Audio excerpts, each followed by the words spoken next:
Hello बच्चों, let's see this question. The question says which is or are wrong statements. Option A, Arrhenius acids are also Bronsted acid but all Arrhenius bases are not Bronsted bases. B, all Lewis bases are Bronsted bases. C, all Bronsted acids are Lewis acids. And D, conjugate base of a strong acid is weak. So यहाँ पे हमें कुछ statements दी हुई है regarding acids and bases and we have to find out which statement is the wrong one. Okay, so यहाँ पे देखो हमारे पास let us see them one by one. जो first हमारी statement है ये कह रही है जो Arrhenius acids होता है they are also Bronsted acids. ठीक है, जो Arrhenius acid है वो Bronsted acids भी है लेकिन जो Arrhenius base है that is not Bronsted bases. ठीक है, so find this out. First we need to know what is Arrhenius acid and base and the Bronsted acid and base, right?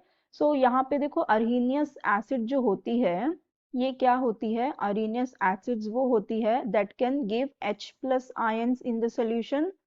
H plus ions are given in the solution. जो H plus ion देती है in the solution और aqueous solution, right?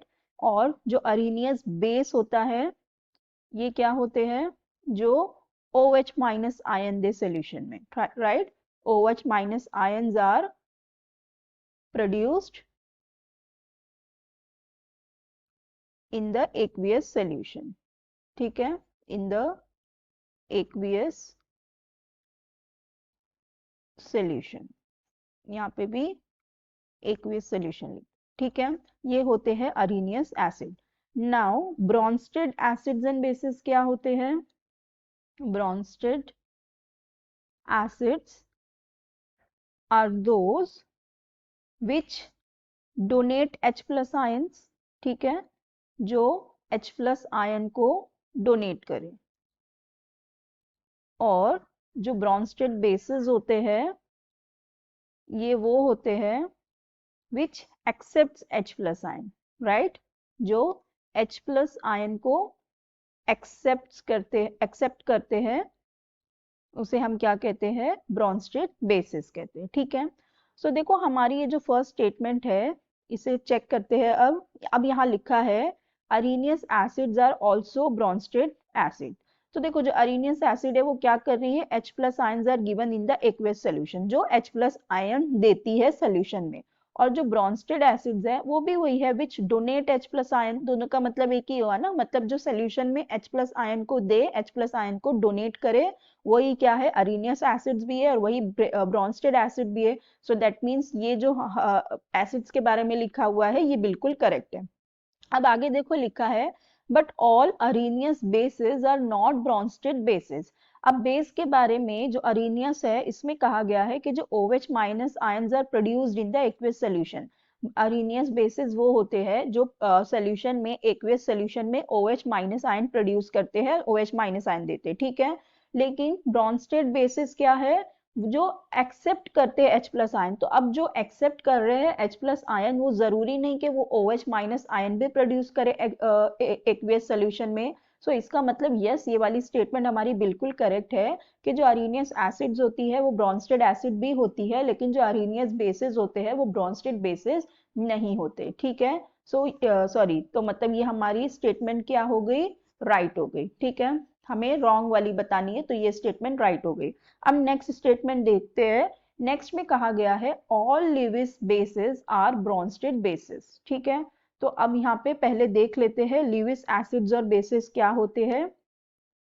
तो जो Lewis के acids होते हैं according to Louis acids होते हैं which can accept the electron pair. ठीक है, एसिड कौन होता है?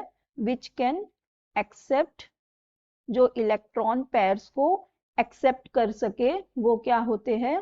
लिविस के एसिड होते हैं. According to Lewis, Lewis bases क्या होते हैं? बेसिस वो होते हैं which will donate electron pair. ठीक है, जो इलेक्ट्रॉन पेयर को डोनेट करते हैं, which can donate electron pair. ठीक है, पेयर या पेयर्स. ठीक है, तो अब चेक करते हैं. अब इसने कहा है all Lewis bases are Bronsted bases. तो लिविस बेस क्या है? लुईस बेस वो है जो इलेक्ट्रॉन पेयर को डोनेट करते हैं, ठीक है। और ब्रॉन्स्टेड के अकॉर्डिंग ब्रॉन्स्टेड बेस क्या है, या ब्रॉन्स्टेड के साथ कंपैरिजन है, तो ब्रॉन्स्टेड बेस क्या है, विच एक्सेप्ट्स एच प्लस आयन। तो अब देखो ब्रॉन्स्टेड का क्या है, जो H प्लस आयन को एक्सेप्ट करते हैं, और लिविस का क्या है, जो इलेक्ट्रॉन पेयर को डोनेट करते हैं। तो अब जरूरी नहीं है जो इलेक्ट्रॉन पेयर को डोनेट कर रहा है वो H प्लस आयन को एक्सेप्ट भी करेगा। सो इसका मतलब ये वाली जो स्टेटमेंट है वो इनकरेक्ट हो जाएगी, राइट। क्योंकि जरूरी नहीं है ना जो इलेक्ट्रॉन पेयर को डोनेट करे वो H प्लस को एक्सेप्ट करे। और यहाँ पे क्या लिखा है, all Lewis bases are Bronsted bases, तो ऐसा नहीं है, सारी लिविस बेसिस ब्रॉन्स्टेड बेसिस नहीं हो सकती, ठीक है। फिर नेक्स्ट हमें देखो क्या दिया है, नेक्स्ट में कहा गया है all Bronsted acids are Lewis acids. तो अब ब्रॉन्स्टेड एसिड क्या है, which donate H plus ion, जो H प्लस आयन को डोनेट करती है। और लिविस की एसिड क्या है, which can accept electron pair. So again it is not possible कि जो H प्लस आयन को डोनेट कर रही है वो इलेक्ट्रॉन पेयर को एक्सेप्ट भी करे, या जो इलेक्ट्रॉन पेयर को एक्सेप्ट करती है वो H प्लस आयन को डोनेट भी करे। तो ऐसा जरूरी नहीं है कि हमेशा ही ऐसा हो। सो इसका मतलब ये वाली स्टेटमेंट भी रॉन्ग हो गई, that all Bronsted acids are Lewis acids, ऐसा जरूरी नहीं है, तो ये स्टेटमेंट भी रॉन्ग हो गई, ठीक है। फिर नेक्स्ट हमें दिया गया है that conjugate base of a strong acid is weak. So ये स्टेटमेंट हमारी बिल्कुल करेक्ट होती है। कॉन्जुगेट बेस क्या होता है, जो हमारी एसिड होती है, जो एसिड है हमारी वो क्या करती है, H प्लस आयन को डोनेट करती है और एक कोई दूसरा प्रोडक्ट बनाती है, वो हमारा क्या हो जाता है, कॉन्जुगेट बेस हो जाता है। फॉर एग्जाम्पल अगर HCl है तो ये क्या करेगी, H प्लस आयन को डोनेट करेगी और क्या बनाएगी, Cl माइनस। तो ये हो गई हमारी एसिड, और ये जो यहाँ पे बना ये क्या होता है, हमारा कॉन्जुगेट बेस होता है, ठीक है। ये हो जाता है कॉन्जुगेट बेस। और ये जो लिखा हुआ है ये बिल्कुल करेक्ट है कि जो स्ट्रॉन्ग एसिड होती है उसका जो कॉन्जुगेट बेस होता है ये कैसा होता है, वीक होता है, ठीक है। स्ट्रॉन्ग एसिड का कॉन्जुगेट बेस वीक होता है, तो ये स्टेटमेंट भी बिल्कुल करेक्ट है। तो हमें रॉन्ग वाली स्टेटमेंट बतानी थी, तो रॉन्ग हमारी कौन सी है, बी और सी। तो हमारा करेक्ट ऑप्शन हो जाएगा option B and option C. So I hope you understood the concepts well. Best of luck. Thank you.